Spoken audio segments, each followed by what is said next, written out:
What's up YouTube, it's your boy Nash here, welcome back to the channel. And for today's video, we have 7 more new cards that will be coming out of the next core set, Photon Hypernova. I'm gonna be honest, I'm gonna be perfectly honest, I don't know, what the hell's in my ear?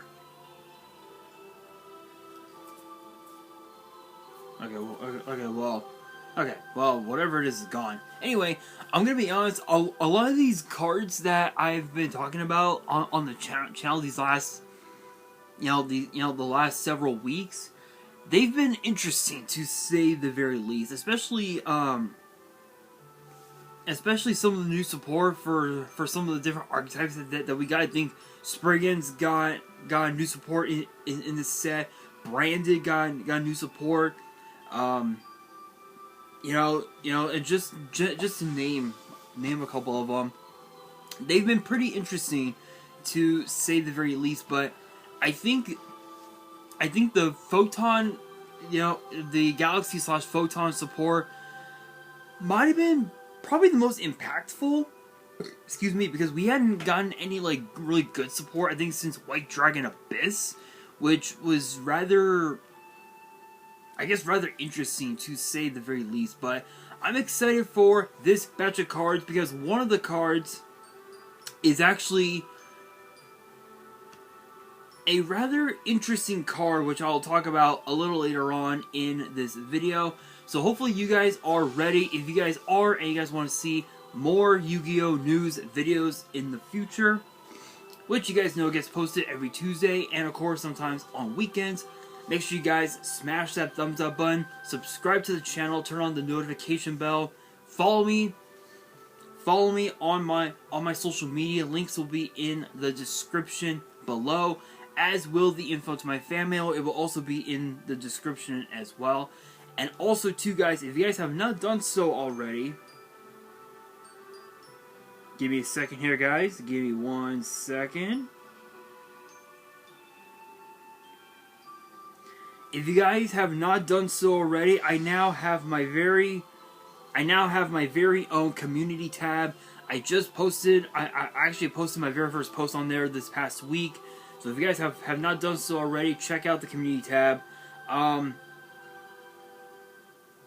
Because there's gonna be some other things that I'll be posting on there regarding in regards to the channel. Whether it's a channel update or a potential like next video update, if you will, including for today. You guys know that this Saturday we've got Crown Jewel, and you guys know that normally I would do my prediction video a few days prior, which obviously will be tomorrow. I'm gonna be doing the prediction video tonight, immediately following NXT, just because tomorrow I've got some other business that I need to take care of. So, just as a quick heads up for you guys. So, again, smash that thumbs up button, subscribe, hit the bell, all that good stuff. And guys, let's get straight into it. Kicking things off, we have the aforementioned card that I mentioned. We have Repeated Land Transaction, which is a normal spell, and it's obviously a once per turn, which reads: target one face-up card in the field zone, banish it, and place it face-up in the field zone of the opponent of the player who controlled it. Then you can choose one field spell with a different original name in the graveyard of the player who now controls the first card, and place it face-up in the field zone of the player who controlled the first card when it was banished. Yeah. It's a weird card. So YG organization, big shout out, no copyrights as always. They put a note explaining how the card works. So let's say I'm player A and you are, and I'll say you guys, that one of you out there is player B. If I control a if I control a field spell, like say Mystic Mine or whatever, you as player B will take control of it, and then myself, I as player A might get to activate another field spell from your graveyard. Of course, at the player's discretion, of course. Or it goes the other way around, I guess you could say, which it's a very weird card, I will say. Very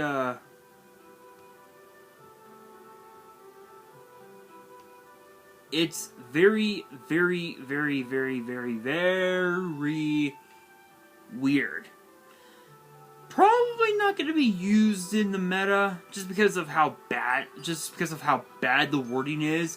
Unless if they gave it a much more different wording, then maybe it would have made more sense. But that's all there is to it, guys. Next up, we have Branded Light, which is one of the 2 new branded support cards in this video anyway. And this one is a quick play spell, which is a once per turn, which reads, target 1 fusion on the field or in the grave, return it to the extra deck, then you can special summon a Fall in the Valbaz from your grave, and a monster from your opponent's grave to their owner's field. So, this is basically an illegal monster reborn, basically, because obviously you're compulsing the fusion monster back into the extra deck from the field or the graveyard, and then it acts as a monster reborn. So it's compulse, monster reborn, all rolled into one card, which it's not bad. The only problem though is that I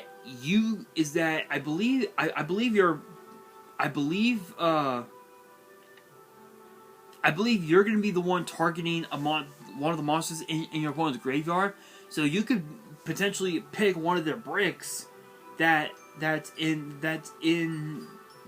initially had in the deck, summon it, and they won't be able to do jack shit with it. So that's all there is to it. It's just a really weird monster reborn. And speaking of branded cards, we have branded inevitability. I believe that's how I say it. And it's a continuous trap, which reads, once per turn, when your opponent activates a card or effect that targets 1 bestial monster you control and no other cards, or they activate a card or effect in response to the activation of your bestial monster's effect, you can target a light or a dark monster in your grave, banish it, and negate that effect. So it's basically a continuous imperm, basically. It's a continuous imperm, and that's actually not too bad. The only problem though is obviously back row removal, so you gotta have resources to keep the card in tow. Otherwise it'll be useless. There's a note underneath that reads, as a note here, the way they're using guided or led, I don't know how to pronounce that one. Pronounce the Japanese word. The Japanese name. Sorry. Here, it feels intentionally metaphorical in the sense of this was in the inevitable result that was bound to happen. That everything led to this result. Okay. I mean, it's a nice little gesture right there. It's not too bad. So next up, we have Lindworm the Hammer Dragon, which is an 8-star Dark Wing Beast fusion with 2,500 attack, 2,000 defense, and acquires Fallen of Albaz, plus a Beast, Beast Warrior, or Winged Beast monster. So Black Wings, Zodiac, Harpy, and I think that's it. Maybe could work with Fallen of Albaz. Could be interesting, but you never know. And both of its effects are once per turn, and the first effect reads, when a fusion, synchro, exceeds, or link monster activates an effect, you can negate the activation, then you can return a monster on the field to the owner's hand. So this is perfect for monsters that were summoned from the extra deck.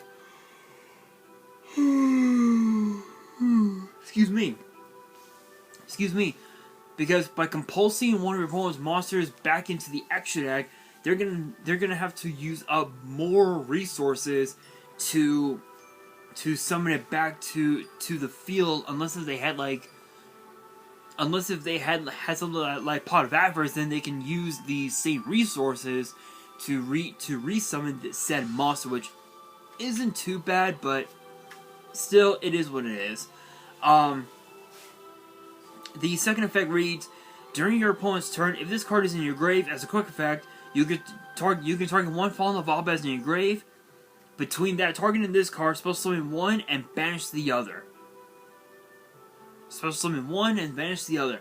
That's not too bad. So obviously for you, you're going to be summoning Albaz and banishing your opponent's monster, which is, or rather, summon Albaz, banish your other monster, which is okay.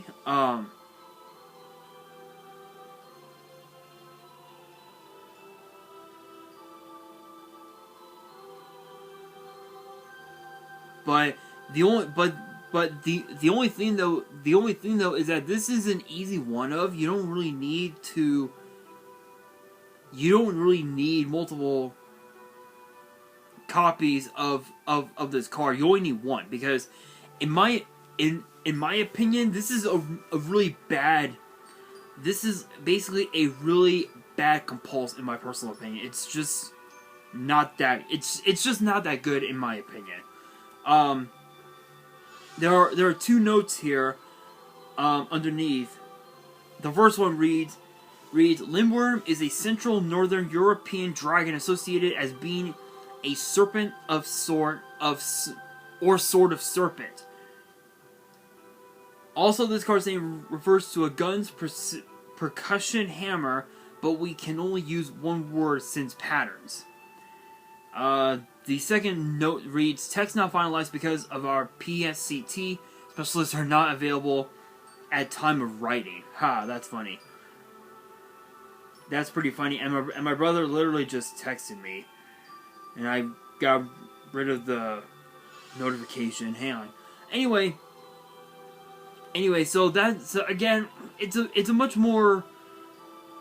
really bad compulse, in my personal opinion, just because of the fact that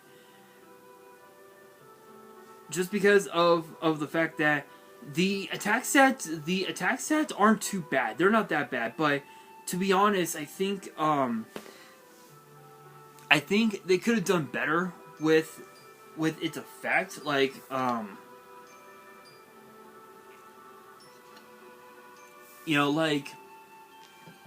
have it say negate the activation and banish that target, banish that monster, and then compulse one of your opponent's monsters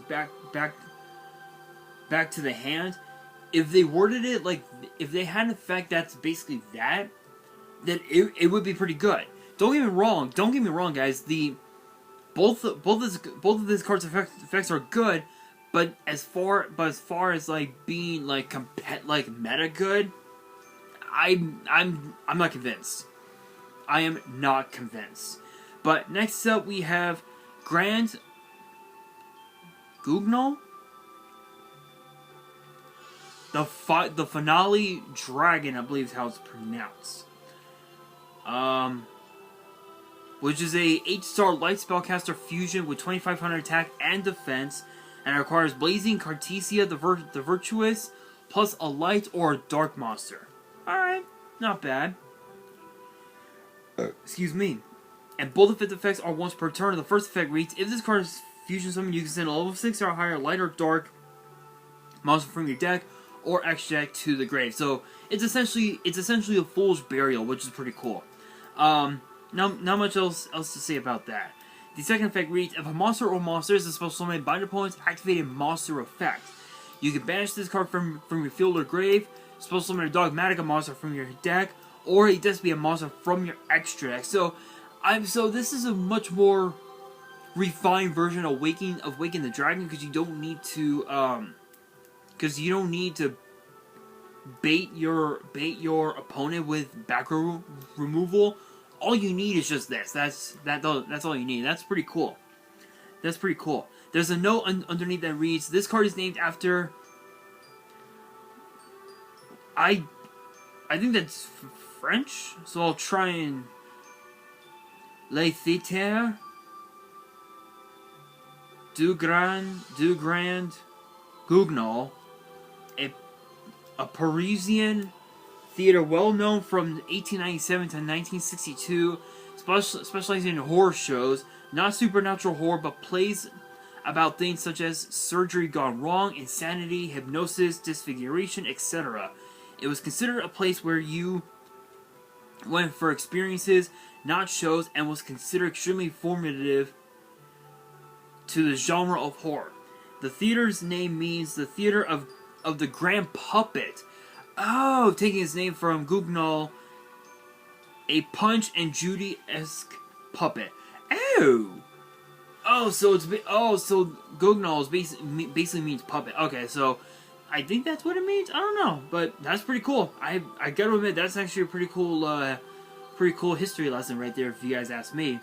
Next up, we have Big Welcome Labyrinth, which is a normal trap, and both of its effects are a hard once per turn. And the first effect reads, special summon one Labyrinth monster from your hand, deck, or graveyard, then return a monster you control to the hand. So it's basically a Cyber Rev System Compulse, which, with that effect right there, that's not too bad. Especially if the monster you compulse back to your hand has a special summon effect, then you can special summon that monster and then just link them off into like, say, a Nightmare Phoenix, and then just link climb into an Access Code Talker and just pop boards for game, which is pretty cool. Second effect reads, you can banish this card from the grave, target a fiend monster you control, return it to the hand, and let's see, and it also reads, if you control a level 8 or higher fiend monster at activation, you can target a card your opponent controls instead. Alright, that's actually not too bad. Not too bad. Being able to compulse your opponent's monster to their hand, that's pretty crazy. That's pretty crazy, guys. But now we move on to the final card of this video. We've got Tri-Brigade Arms Bucephalus II, which is a Dark Wing Beast Link 5 with 3,500 attack, and its arrows are left, bottom, bottom right, right. So about the same, I believe about the same as Borderland Dragon, if I remember correctly. And it requires at least 3 or more Beast Warrior, and or Wing Beast monsters.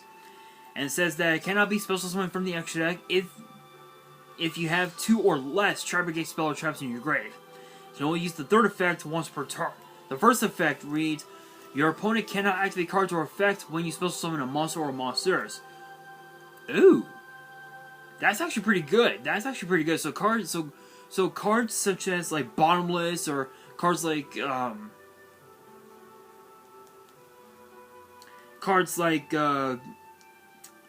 Ghost Bell.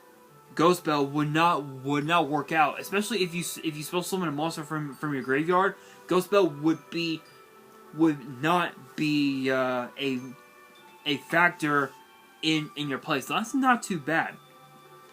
The second effect reads, when a monster declares an attack, you can banish this card and all cards your opponent controls.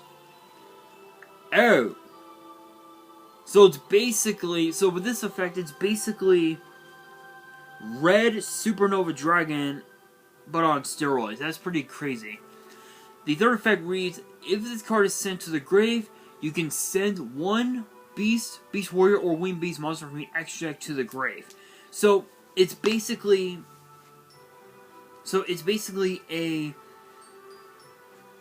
a disruption, board wipe, extra foolish burial, all rolled into one singular card, and that's pretty crazy. That's pretty crazy, given the fact that there aren't a whole lot of cards that are similar to this one. Honestly, there aren't very many of them as far as I know anyway. But honestly, that's pretty crazy. That is pretty crazy. And my brother literally just texted me, "Hang on, guys."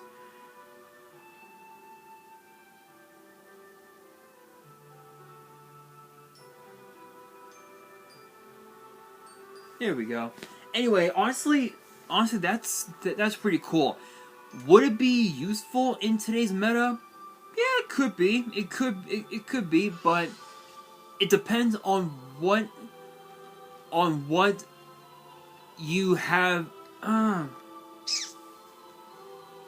guess it would just depend on like what style of Tri-Brigade you're running. Because I know that there's Lyralist Tri-Brigade. I know that there's Lunalight Tri-Brigade, which with some of the Lunalights coming back into the format, had just recently came back into the format in the last couple of ban lists. I'm pretty sure this card is going to be pretty busted. So, I mean, it's not too bad. I mean, it's a board wipe, it's a disruption, and the best part, and the best part is that you can also put this card back into your graveyard off of the effects of Cypher Lord Omega, and then put it back into your extra deck off of the effects of a Pot of Avarice. So honestly, that's pretty cool. But that brings me to the question of the day. What are you guys' thoughts on these new cards, and do you guys think any of these cards are going to be useful in the current meta? Let me know down in the comments below, and that will do it for today's video. Hopefully you guys enjoyed. If you did, make sure you guys smash that thumbs up button, and if you guys are new to the channel and you guys want more Yu-Gi-Oh news videos which get posted every Tuesday and sometimes on weekends, make sure you guys subscribe to the channel, turn on the notification bell, and follow me on my social media. Links will be in the description below, as will the info to my fan mail. It will also be in the description as well. And on that, this is your boy Nash, signing out.